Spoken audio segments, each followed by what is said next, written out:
So it's no secret that the Nintendo Switch 2 is not the most powerful console on the market, but the biggest benefit, in my opinion, of this console is that it still keeps up relatively well with most other options while being totally portable. And that's one of the biggest reasons why I decided to invest in the Switch 2 and to purchase a lot of the games that I wanted on the Switch 2, is for that reason alone. Now, I could obviously go out and buy a PS5, buy an Xbox, buy whatever, but because I travel a lot, I like the idea of being able to play all these newer games that I'm interested in while I'm on the road. So let's take a look at some of my favorite travel accessories, and these are accessories that I actually use and would recommend. So the first accessory that I'd recommend to you is maybe not what you would expect, but it absolutely improves the overall experience of playing while on the road. And a good set of Bluetooth headphones that have noise canceling absolutely improves the experience, because there's a lot of games where the audio actually is a big part of the game.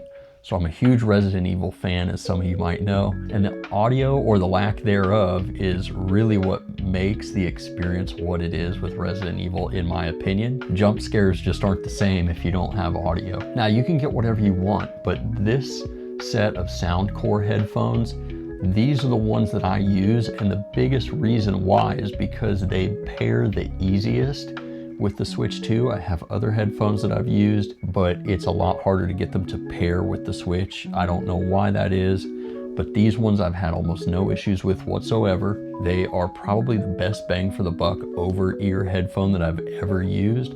I've had them for over a year. They're super comfortable, they haven't worn out, and the sound quality and the noise canceling works very well. Now, obviously, they're not the same as spending $500 on a set of Bose noise canceling headphones, but for what these cost, they are absolutely worth every single penny, and you will definitely get your money's worth. Now, the next travel accessory that I always take with me now is the 8BitDo Pro 3 controller, and I've talked about this controller a little bit already, but let me share with you why I like it so much for traveling.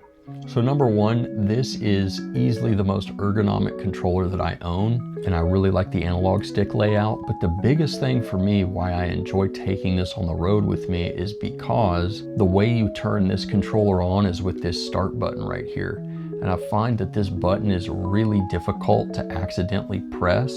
And so when I put this in my bag, I'm not worried about the controller turning on and waking up the Switch, because typically when I travel, I do keep the Switch and the controller in my carry-on item. That's usually where I keep both of them. And so not worrying about the controller draining its battery or trying to turn the Switch on accidentally is a big deal for me. And I know a lot of people will say, well, why would you do that? You've got the Switch already. Why not just use the Joy-Cons on the side? Well, you could do that if you want. I just prefer to play with the controller. Totally up to you, but I do think the experience is a little bit better when you play with the controller in hand. And this controller does come with a dock for at-home use, but when I take it on the road, I leave the dock at home, and you can still charge it via USB-C on the front side of the controller. Now, one note I want to mention real quick about the controller is if you find yourself in a situation where a controller that has the larger handles, or whatever you want to call them, just isn't gonna fit in your carry-on, and you want something that's really, really small that's gonna pack super tightly, there's two controllers I would check out. Number one, I would look at the 8BitDo SN30 Pro. It's essentially this exact same controller, but it doesn't have the handles. So it essentially just looks like this controller minus these parts down here. It looks basically like an SNES controller with two joysticks. And then the other one that you might want to look at is going to be the 8BitDo Lite 2. Now, this controller is substantially smaller than this one and the SN30 Pro. It is the most compact usable controller. I also have their keychain controller, which is cool, but it doesn't have any joysticks. Now, neither of these options are going to be nearly as ergonomic as the Pro 3. But again, if you're in a situation where space is limited, these two controllers are definitely going to be something you might want to consider and look at without sacrificing the joysticks. Now, the next thing that you're going to need is a case of some sort, and you kind of have to decide what kind of case fits best with what you're doing. And in my opinion, for the type of traveling that I'm doing, is I just use a soft case like this. It's got a slot for 10 games in it, and then it's got room for the Switch with the Joy-Cons attached, and you can fit your charging cable and your charging brick inside of this case as well. One of the biggest benefits of this case in particular is the fact that it fits right in my bag and doesn't take up a lot of space. It's not bulky, it's not much bigger than the Switch itself, and so I don't have to worry about making extra space for it. Now, if you're doing the type of traveling where you're planning to take your Switch and put it in your checked luggage, you're probably not going to want a soft case. You're probably going to want a hard shell case like this one. This is a Start RC case, and it is actually sealed. So it's got a rubber gasket around the lid that seals it from, rain, moisture, and things like that. So if during your travels, you're not actually planning to carry the Switch with you on the airplane or in your backpack, this is the way to go, just to ensure that as your bags get thrown around, it's not going to damage it. This case has 2 locking latches on the front.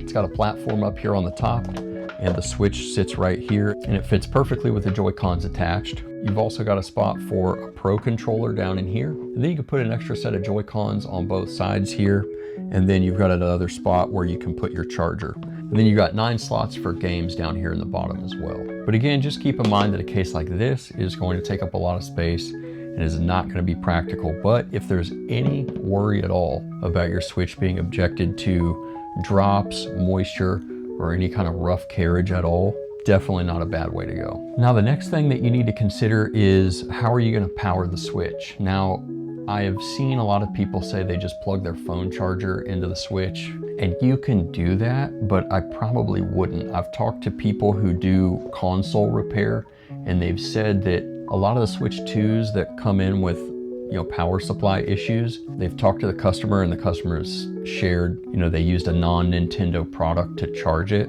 And I don't know for sure if that's the cause. I don't know if that's the case, but you guys know how Nintendo is. They want you to buy their accessories. However, your Switch 2 dock already comes with a portable charger. All you got to do is unplug the power source from the back of the dock. You can throw this right in your bag and you can charge your Switch 2 just using this. And the other cool thing is I use this to charge my phone as well. Now, I have a Galaxy S23 Ultra, and this charger does charge the S23 Ultra, but it only does fast charging. It doesn't do the super fast charging 2.0 that the Samsung chargers do, but the fast charging is good enough for me.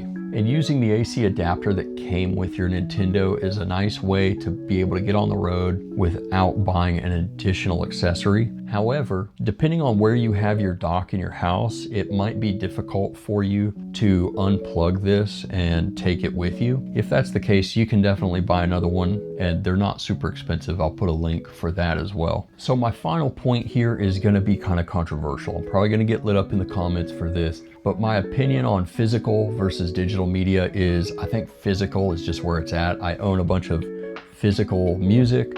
I own a ton. I'm talking like shelves of physical video games. I own a bunch of PS2 stuff, a bunch of GameCube stuff, PS1, my Switch library, Switch and Switch 2. I've got tons of different stuff that's all physical. However, if you plan on traveling and there's certain games that you know that you're going to be playing on the road, it's actually really convenient, in my opinion, to have those games digitally. I love having cartridges, but when you're on an airplane and you got 2 people next to you, it's not super convenient to go back and pull your bag out, find the cartridge you want, swap the cartridge out or whatever. It's so nice to just have certain games downloaded digitally so that all you got to do is scroll through your games real quick, pick the one you want, and then you can just play it right there without even swapping the cartridges. And again, that kind of goes against what I believe about media and video games, that type of stuff.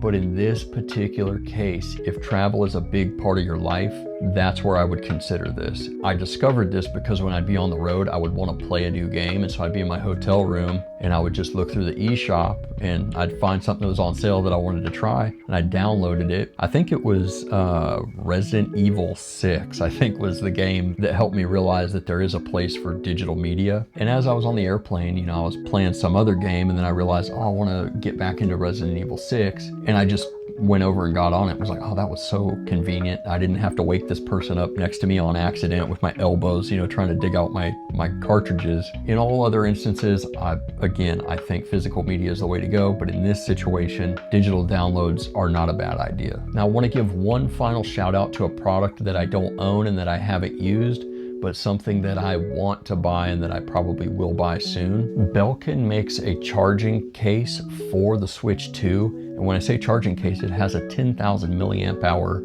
integrated power bank so that you can actually charge your Switch 2 right from the case. And it's also got a really cool feature where you can actually set the Switch 2 up on its kickstand.